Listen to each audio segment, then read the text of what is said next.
Friends, मैं Pramod sir. आज हम चर्चा करेंगे वोकेब ऑन इलेक्शन। तो इलेक्शन पर ही क्यों चर्चा करेंगे? क्योंकि अभी इलेक्शन का ही माहौल बना हुआ है। बिहार में इलेक्शन है और कुछ महीने के बाद हम लोग के उत्तर प्रदेश में ग्राम पंचायत चुनाव होगा। तो इन वर्ड्सों को जानना, इन शब्दों को जानना बहुत ही आवश्यक है। इन शब्दों से पर्सनालिटी डेवलप करेगा। तो चलिए हम चलते हैं वोकेब ऑन इलेक्शन। तो वोकेब ऑन इलेक्शन पर चलेंगे। Vocab on election. अब ये इलेक्शन का मतलब चुनाव, और चुनाव का एक उपचुनाव होता है जिसको बाई इलेक्शन बोलते हैं। इसको भी जानना जरूरी है। ये बाई इलेक्शन क्या होता है? हिंदी में उप चुनाव होता है। तो ये उपचुनाव कब होता है? यदि कोई इलेक्टेड एमएलए एमपी अकस्मात मर जाता है या अपने पद को त्याग कर देता है, तो उस खाली सीट पर जो चुनाव होता है उसी को बाई इलेक्शन बोलते हैं। तो इलेक्शन यानी चुनाव और बाई इलेक्शन यानी उपचुनाव। तो अभी चुनाव की सरगर्मी तेज हो गई है। तो चुनाव की सरगर्मी, तो इसके लिए हम यूज करेंगे इलेक्शन फीवर। इलेक्शन फीवर अभी बिहार में बहुत ज्यादा चल रहा है। चुनाव की सरगर्मी तेज है। हम लोगों के उत्तर प्रदेश में ग्राम पंचायत चुनाव की सरगर्मी तेज हो गई है। तो हमारा उद्देश्य है एक एक शब्द को आप तक पहुंचाना। तो इलेक्शन फीवर का मतलब होता है चुनावी सरगर्मी। चुनावी सरगर्मी। अब हमें जानना है जो चुनाव बिहार में हो रहा है, ये लेजिस्लेटिव असेंबली और लेजिस्लेटर के लिए हो रहा है। लेजिस्लेटर का मतलब होता है विधायक, और लेजिस्लेटिव असेंबली विधानसभा का चुनाव। तो अभी जो बिहार में चल रहा है लेजिस्लेटिव असेंबली, विधानसभा, तो इसको हिंदी में बोलते हैं विधानसभा।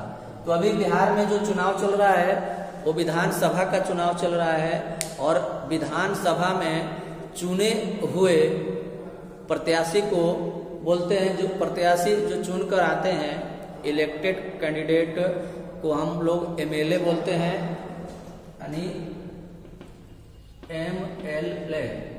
तो एमएलए यानी मेंबर ऑफ लेजिस्लेटिव असेंबली।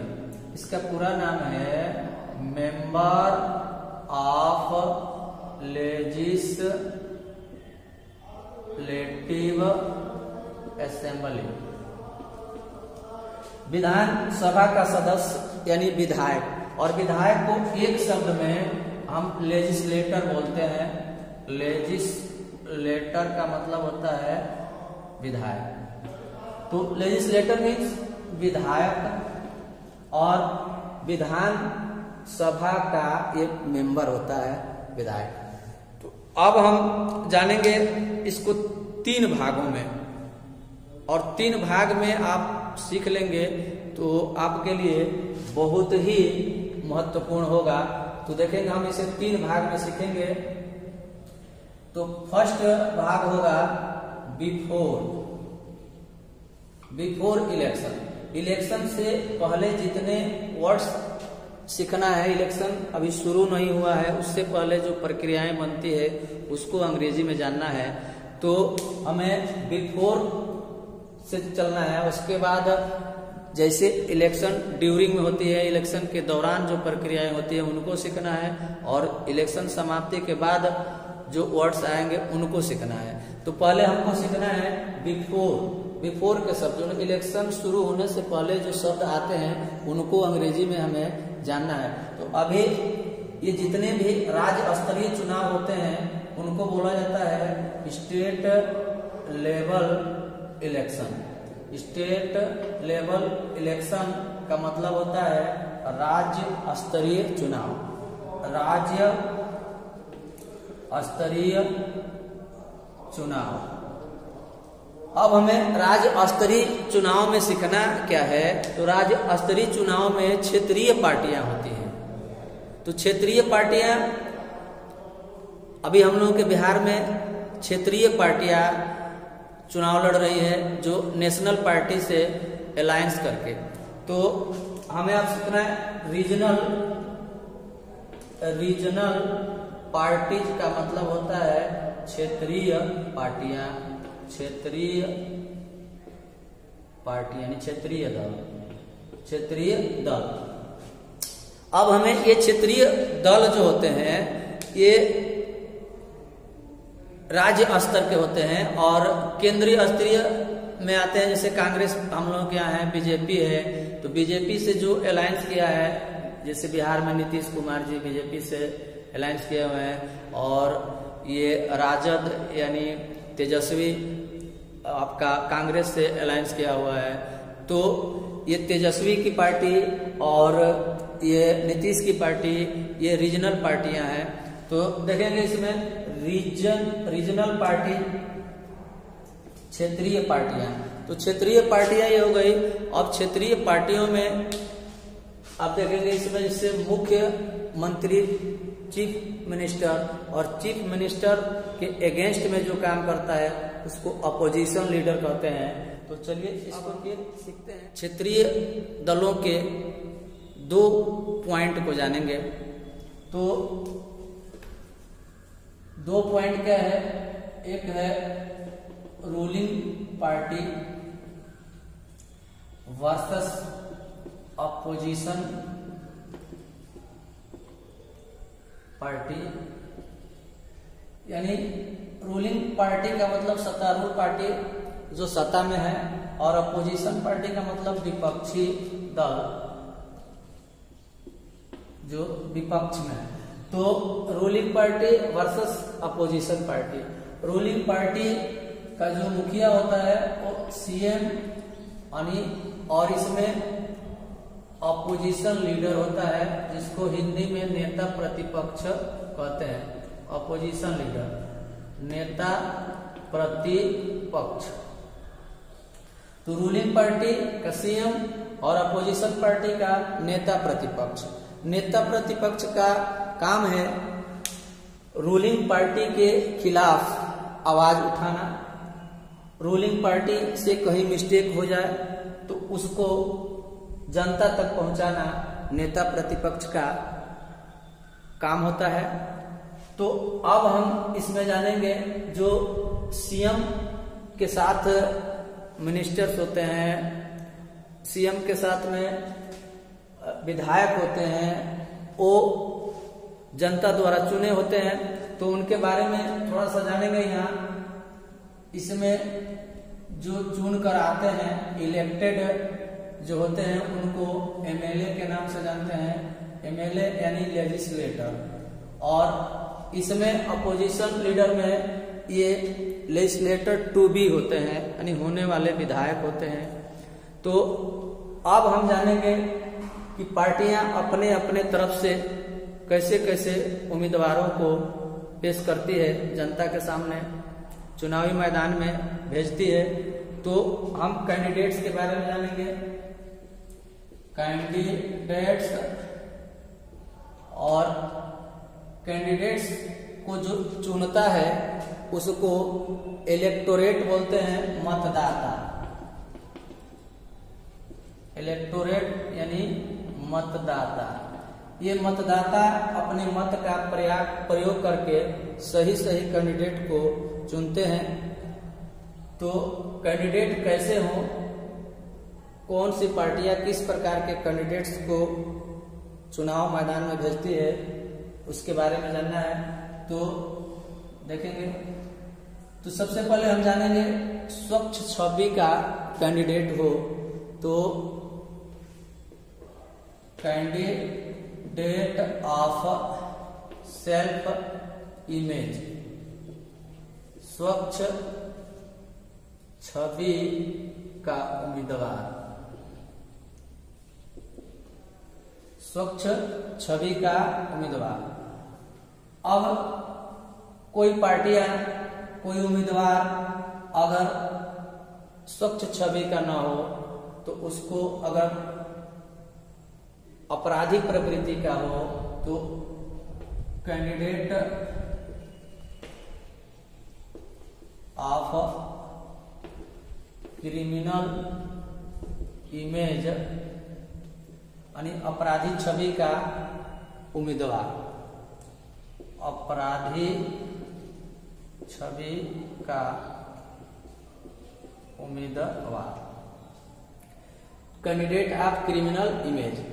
अब कुछ कैंडिडेट दागी होते हैं, तो दागी उम्मीदवार को अंग्रेजी में क्या बोलते हैं इसको जानना है।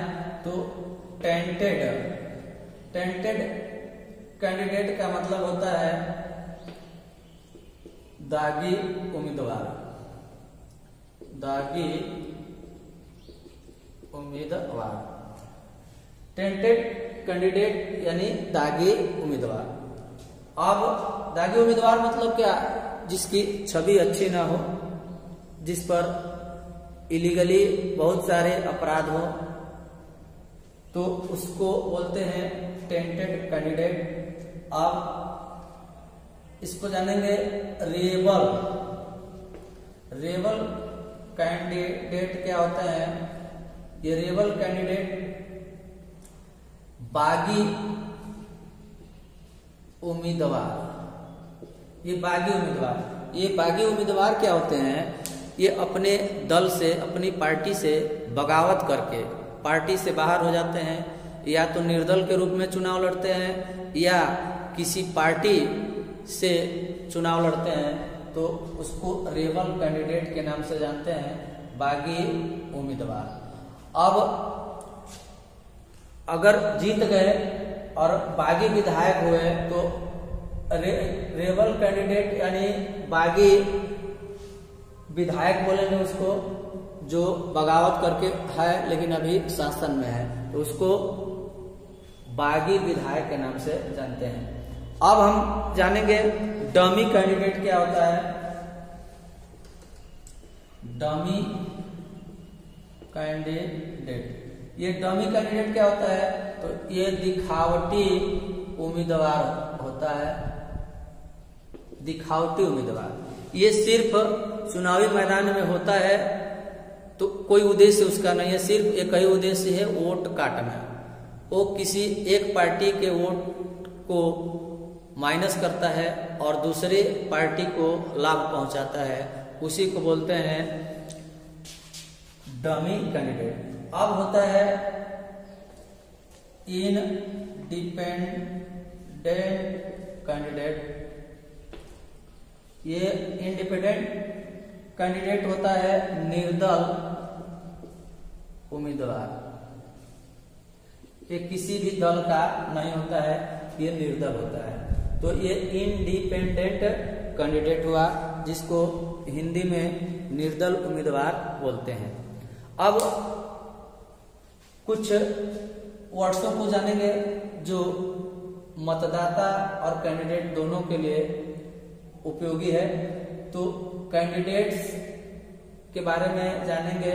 जब कैंडिडेट्स चुनाव प्रचार में जाता है तो चुनाव प्रचार के अंग्रेजी में पहले हम जाने अंग्रेजी में क्या कहते हैं, तो इलेक्शन कैंपेन, चुनाव प्रचार। तो इलेक्शन कैंपेन चुनाव प्रचार कहिए, चुनाव अभियान कहिए। और जब प्रत्याशी वोट मांगता है तो वोट मांगना को कैनवैसिंग कहेंगे, वोट मांगना। कैनवैसिंग का मतलब होता है वोट मांगना।